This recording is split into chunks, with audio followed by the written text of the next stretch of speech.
What happens when one of Britain's most beloved comedic actors finds himself in the hot seat across from a host who seems determined to pick a fight? When Rowan Atkinson, the man behind Mr. Bean and Blackadder, agreed to appear on The View, nobody expected what was about to unfold. This wasn't just another celebrity interview. This was a masterclass in how a conversation can spiral completely out of control. Before we dive into this incredible story, make sure you hit that subscribe button and let me know in the comments what you think about heated television moments like this one. The studio lights were blazing as Rowan Atkinson settled into his chair on The View's iconic set. Known for his measured, thoughtful approach to interviews, Atkinson had come prepared to discuss his latest projects and perhaps share some insights about his decades-long career in comedy. What he hadn't prepared for was the combative energy that would soon fill the room. Joy Behar, seated directly across from him, had that familiar glint in her eye that regular viewers of The View knew all too well. It was the look she got when she sensed an opportunity to stir the pot, to push buttons, to create the kind of television moment that have people talking for days. So, Rowan, Joy began, her voice carrying that distinctive New York edge. You've made a career out of playing characters who don't speak much. Mr. Bean barely says a word, and even in Blackadder, you're often the straight man. Is it because you don't actually have much to say in real life? The question hung in the air like a challenge. The other hosts exchanged glances, sensing immediately that this wasn't going to be the typical light-hearted celebrity chat they'd been expecting. Atkinson, ever the professional, maintained his composure, though there was a slight tightening around his eyes. While Joy, Atkinson replied, his crisp British accent cutting through the studio's tension. I'd say there's a significant difference between choosing when to speak and having nothing to say. Comedy, particularly physical comedy, often communicates more in a single gesture than pages of dialogue ever could. Joy leaned forward, clearly not satisfied with what she perceived as a deflection. But isn't that just a fancy way of saying you're hiding behind characters because you're uncomfortable with who you really are? I mean, when was the last time we saw the real Rowan Atkinson, not some bumbling character or uptight historical figure? The studio audience shifted uncomfortably. This wasn't the warm, welcoming atmosphere that guests typically encountered on daytime television. Whoopi Goldberg, sitting at the head of the table, shot Joy a warning look, but it went unnoticed. Atkinson's jaw tightened almost imperceptibly. I find it interesting that you equate choosing one's words carefully with hiding joy. In my experience, those who speak the loudest often have the least to say. My characters aren't masks, they're explorations of the human condition. Mr. Bean, for instance, represents the universal experience of navigating a world that doesn't always make sense. Oh, please, Joy interrupted, waving her hand dismissively. That's just pretentious nonsense. You made millions playing a guy who acts like a child because it's easier than dealing with real adult conversations. At least here in America, our comedians aren't afraid to tackle real issues, to say what needs to be said. The comment hit its mark. Atkinson's polite smile faltered for just a moment, revealing a flash of genuine irritation. I wasn't aware that geography determined the validity of one's artistic expression, Joy, though. I suppose reducing complex creative choices to nationalist talking points is easier than engaging with the actual work. Joy's eyes lit up.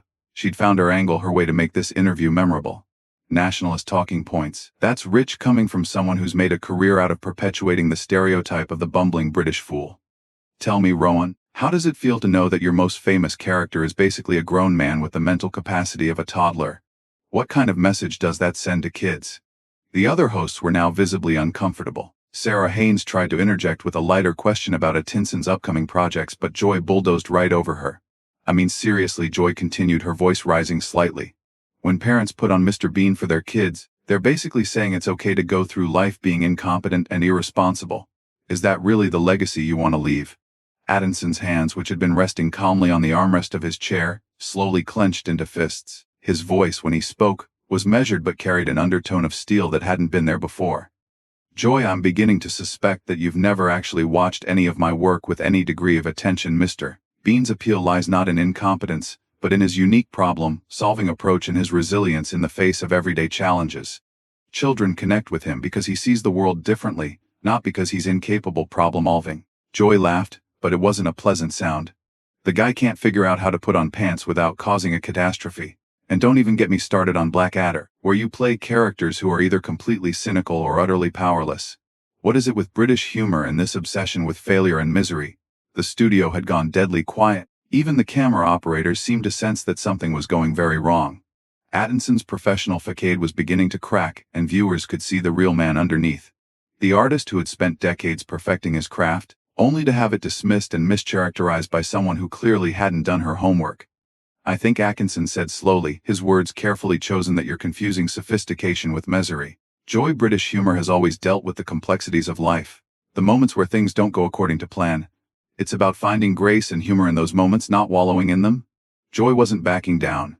If anything, she was doubling down, sensing that she had Atkinson on the defensive. Grace. There's nothing graceful about a grown man destroying a department store because he can't figure out how to try on a shirt. And as for Blackadder, those characters are just mean-spirited and cruel. How is that supposed to be funny? The question revealed everything. Joy hadn't just misunderstood Atkinson's work. She had fundamentally missed the point of it entirely, and now she was attacking not just his characters, but the very foundation of his artistic philosophy. Atkinson leaned back in his chair, and for a moment his expression was unreadable. When he spoke again, his voice was quiet, but it carried the weight of decades of experience and expertise. Joy, I'm starting to realize that this conversation was never intended to be about my work or my career. You've clearly made up your mind about what my characters represent, despite having apparently never understood them. But let me ask you this. When was the last time you created something that brought joy to millions of people around the world? The question hung in the air like a gauntlet thrown down. Joy's face flushed red, and for the first time in the interview, she seemed momentarily speechless. But that moment didn't last long. Excuse me. Joy's voice had taken on a dangerous edge. Are you seriously questioning my credentials? I've been in this business for decades. I've written books. I've done stand-up. I've been on television longer than some of your fans have been alive. Atkinson's eyebrows raised slightly, a gesture that those familiar with his work would recognize as the precursor to a devastating verbal blow. I wasn't questioning your longevity, Joy. I was asking about creation, about bringing something new and joyful into the world. There's a difference between occupying space in the entertainment industry and actually contributing to it. The other hosts were now exchanging increasingly worried glances.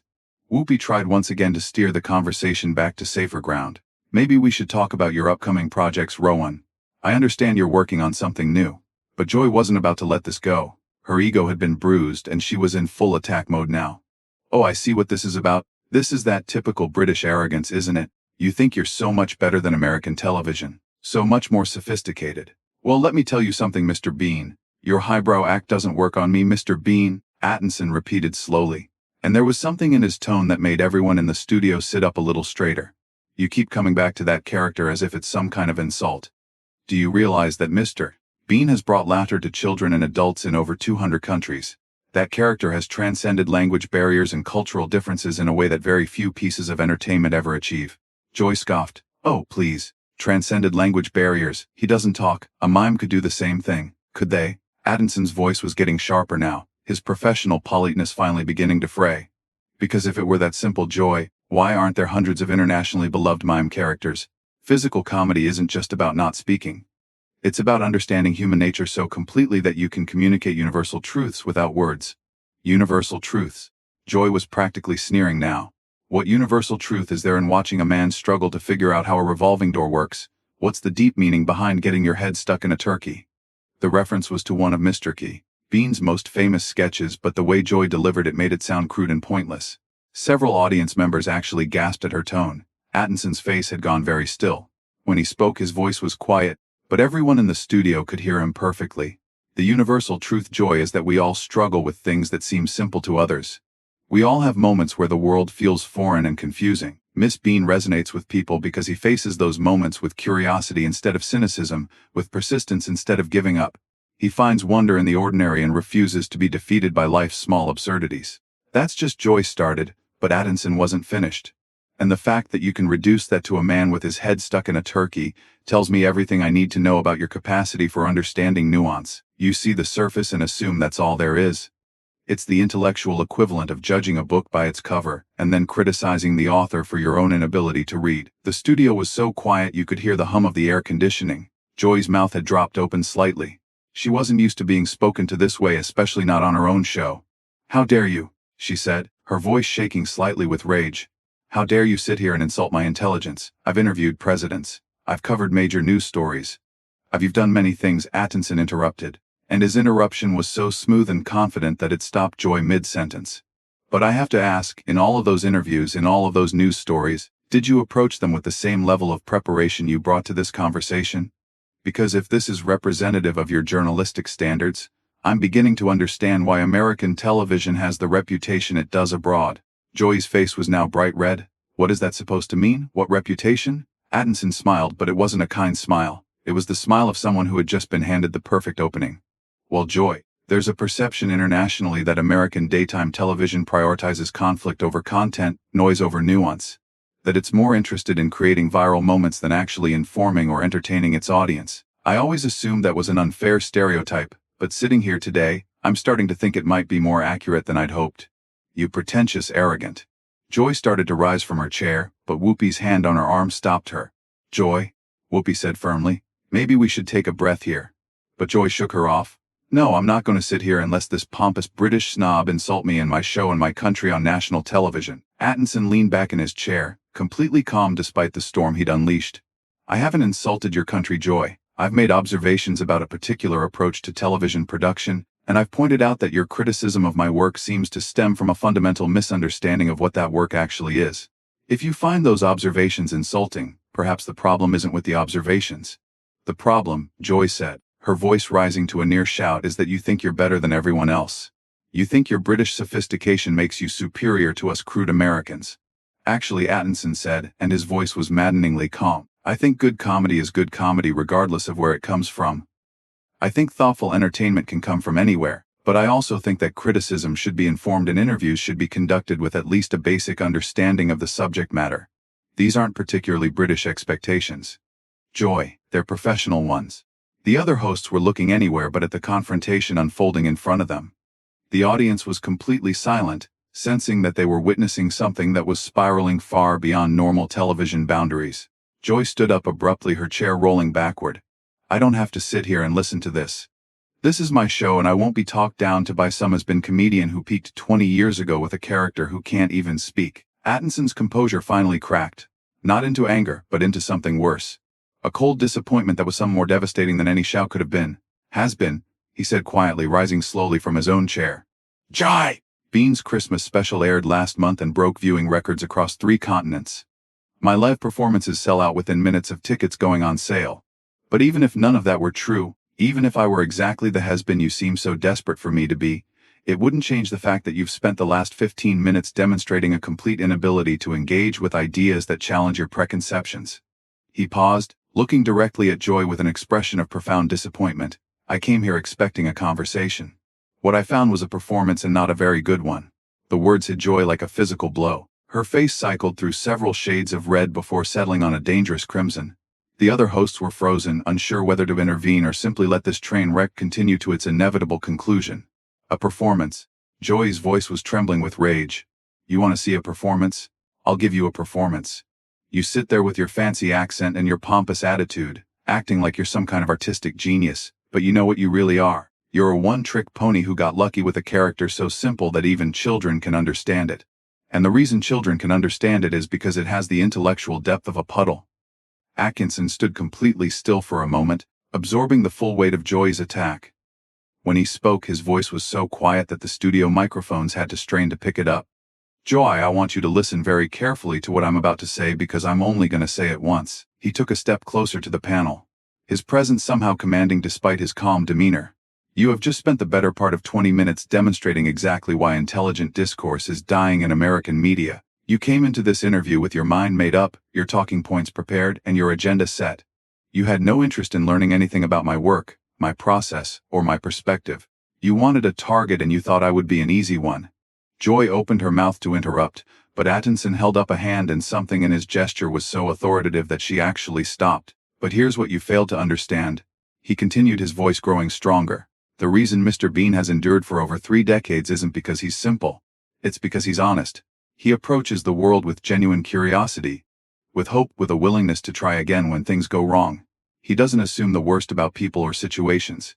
He doesn't attack what he doesn't understand. In that sense, Joy, he's the opposite of everything you've demonstrated here today. The studio was so quiet that the sound of Joy's breathing was audible. Her face had gone from red to pale, and for the first time in the interview, she seemed to realize that she might have pushed too far. Now wait just a minute, she started. But Atkinson wasn't finished. No, Joy, you've had your minutes, several of them in fact, and you've used everyone to prove my point about the difference between speaking and having something to say. You see, the tragedy here isn't that you disagree with my work. People are entitled to their opinions, even poorly informed ones. The tragedy is that you had an opportunity to have a real conversation with someone whose perspective might have broadened your understanding, and instead you chose to turn it into a gladiatorial combat for the entertainment of your audience. Whoopi finally found her voice.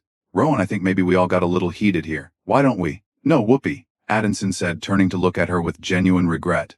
This isn't about getting heated. This is about professional standards and basic respect. Joy didn't get heated. She got personal. She attacked not just my work, but the intelligence of everyone who enjoys it. She reduced decades of creative effort to crude stereotypes and then had the audacity to suggest that her ignorance somehow represented a higher standard of discourse. He turned back to Joy, who is now looking distinctly uncomfortable under his steady gaze. You called me a has-been, Joy. You said I peaked 20 years ago. But let me ask you something. When was the last time you created something that brought people together instead of driving them apart? When was the last time your work made someone smile instead of making them angry? When was the last time you used your platform to build something up instead of tearing something down? Joy's mouth opened and closed several times, but no words came out. The woman, who never seemed to be at a loss for something to say, had been rendered speechless.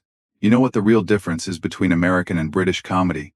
Atkinson continued, his voice gaining momentum. It's not sophistication or intelligence or any of the cultural stereotypes you seem so fond of. The difference is that British comedy often punches up at authority and power, while American comedy increasingly punches down at anyone who dares to be different, vulnerable, or sincere. Today, Joy, you've demonstrated that principle perfectly. Sarah Haynes made a desperate attempt to salvage the situation. Maybe we could talk about your charity work, Rowan. I know you're involved with several, but Atkinson was already moving toward his chair to collect his jacket. I appreciate the attempt, Sarah, but I think we're well past the point where this conversation can be rescued. Joy has made it very clear that she's not interested in actual dialogue, and I'm not interested in providing content for her circus. Joy finally found her voice again, and predictably it was defensive and angry. You can't just walk out. This is live television. You have a commitment. Atkinson paused in putting on his jacket and looked at her with something approaching pity. Joy, my commitment was to participate in an interview, not to serve as a punching bag for your insecurities. There's a difference between challenging questions and personal attacks, between professional skepticism and willful ignorance. You crossed that line 15 minutes ago and you've been dancing on the other side ever since. This is ridiculous. Joy snapped, her composure completely gone now. You're acting like a child who didn't get his way. This is how interviews work in the real world. We ask tough questions. Atkinson finished putting on his jacket and turned to face Joy one final time. No, Joy. In the real world, interviewers prepare. They research their subjects. They ask informed questions based on actual knowledge rather than assumptions and prejudices. What you've done here today isn't journalism. It's not entertainment. And it's certainly not professional. It's simply sad. He looked around the panel, his expression softening slightly as he addressed the other hosts. Whoopi, Sarah, I apologize that you had to witness this. You've tried admirably to maintain some semblance of civility, but unfortunately, one person's determination to create conflict has poisoned the entire conversation. Joy stood up abruptly, her chair rolling backward again. Don't you dare apologize for me. I don't need your pity or your condescension. If you can't handle a tough interview, maybe you should stick to children's television. The insult was clearly meant to be a final blow, but it had the opposite effect. Atkinson smiled, and for the first time since the interview began, it was a genuine smile. You know what, Joy? You've just given me the perfect ending to this debacle. Yes, I do work in children's television sometimes. Do you know why? Because children appreciate honesty, creativity, and genuine emotion. They don't have time for the kind of manufactured outrage and artificial conflict that you seem to think passes for adult conversation. Children understand that entertainment should bring joy, not just generate clicks and controversy. He moved toward the edge of the set, then paused and looked back at Joy one more time. Perhaps if more adults approached the world with the openness and honesty of children, we wouldn't need characters like Mr. Bean to remind us what genuine curiosity and resilience look like. Joy was practically vibrating with rage. Now fine, walk away. Run back to England where people will appreciate your precious Mr. Bean. We don't need you here. Atkinson's final smile was devastating in its kindness. Joy. The beautiful thing about good comedy, good art, good entertainment of any kind is that it doesn't matter whether you need it or not. It exists for anyone who's willing to approach it with an open mind and a generous spirit. Unfortunately, you've demonstrated today that those qualities are in rather short supply at this particular table. With that, Rowan Atkinson walked off the set of The View, leaving behind a stunned studio audience, a panel of bewildered hosts, and one very red-faced Joy Behar, who had just learned what happens when preparation meets pomposity, when genuine talent meets manufactured outrage, and when class meets chaos on live television. The cameras continued rolling as Joy tried desperately to regain control of her show, but the damage was done. In less than 30 minutes, she had managed to turn what should have been a delightful interview with one of the world's most beloved entertainers into a masterclass in how not to conduct yourself as a professional interviewer. And that's the story of how Rowan Atkinson walked off The View, leaving Joy Behar to face the consequences of her own unprofessionalism. What do you think? Was Atkinson right to leave, or should he have stayed and continued the fight? Let me know in the comments below.